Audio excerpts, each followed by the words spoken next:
দর্শক, মুস্তাফিজুর রহমানকে ছাড়া ম্যাচের কান্না করে মাঠ ছাড়লেন মহেন্দ্র সিং ধোনি। ধোনির পা জড়িয়ে ধরলেন এক অন্ধভক্ত। এ নিয়ে থাকছে আজকের ভিডিও। বিস্তারিত জানতে ভিডিওটি সম্পূর্ণ দেখার অনুরোধ রইল। দর্শক, এদিকে গুজরাটের মাঠে প্রথমবারের মতো মাথা ঝুঁকে মাঠ ছেড়েছেন মহেন্দ্র সিং ধোনি। কান্না করে মাঠ ছেড়েছেন 50,000 দর্শকের সামনে। মাঠের মধ্যে ধোনির পা জড়িয়ে ধরলেন এক অন্ধভক্ত। যে খেলা ধোনি একাই পরিবর্তন করে দিতে পারতেন, সেখানে ধোনি করলেন অনেক বড় একটি ভুল। দর্শক, ম্যাচ শেষে ধোনি স্বীকার করলেন তার ভুল। 3-6 এবং 1-4-এর মাধ্যমে ধোনিও খেললেন অসাধারণ এক দুর্দান্ত ইনিংস। তারপরে তিনি চেন্নাইয়ের হার পরিবর্তন করতে পারলেন না।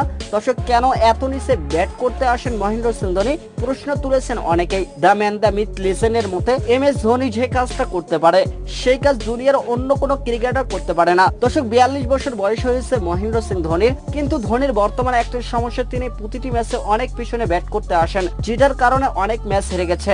দর্শক, এবারে IPL এই কারণে ধোনির ওপর অনেক মানুষ প্রশ্ন তুলছেন, বিশেষ করে সেই মানুষগুলো যারা ধোনিকে পছন্দ করতে পারে না। দর্শক, কালকের ম্যাচে ধোনি যখন ব্যাট করতে আসেন তখন দরকার ছিল প্রতি ওভারে 25 রান। প্রথম বল থেকে তিনি রান করা শুরু করেন কালকের ম্যাচে, কিন্তু অন্যদিকে কোনো ব্যাটারকে সাথে পায়নি ধোনি।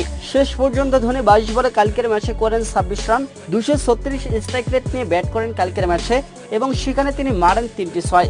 ধোনির খেলা দেখে চেন্নাইয়ের হারের কথা ভুলে গেল মাহি ভক্তরা। তো দর্শক, আপনি যদি আমাদের চ্যানেলে নতুন হয়ে থাকেন তাহলে অবশ্যই আমাদের চ্যানেলটি সাবস্ক্রাইব করে সাথে থাকুন। ধন্যবাদ।